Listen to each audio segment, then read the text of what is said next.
Hi, I'm Pastor Shane. You caught me on vacation. This is a good day. And I just thought we'd continue our study talking about self-forgiveness. Self-forgiveness is so hard sometimes. And today we're talking about Romans chapter 12 and verse 2, where it says, be transformed by the renewing of your mind. Be transformed by the renewing of your mind. So what does that look like? Well, if you think about it, in biblical terms, self-forgiveness is aligning your thoughts to God's thoughts, right? So go even slower. What do you think?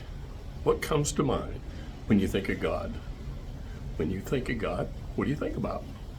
What instantly shows up? That is the most number one important thing in your life today.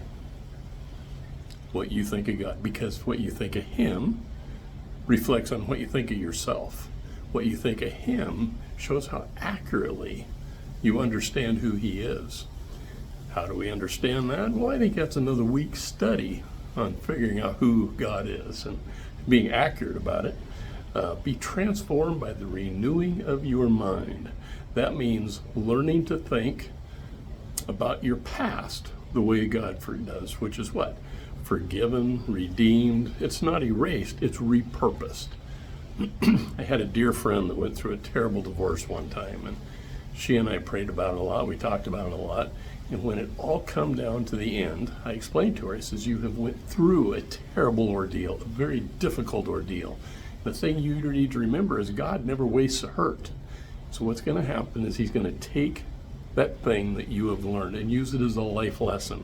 It's going to transform you. It's going to change you. And by the time you're done, you are going to be able to minister to women in a way that I can't because of the experience. So God doesn't erase that pain. He repurposes that pain. This illustration should help you realign your thoughts about who God is. And as you do that, all of a sudden you recognize the fact that He has done some amazing things in your life. So know who God is, know who you are, and establish this by knowing His Word.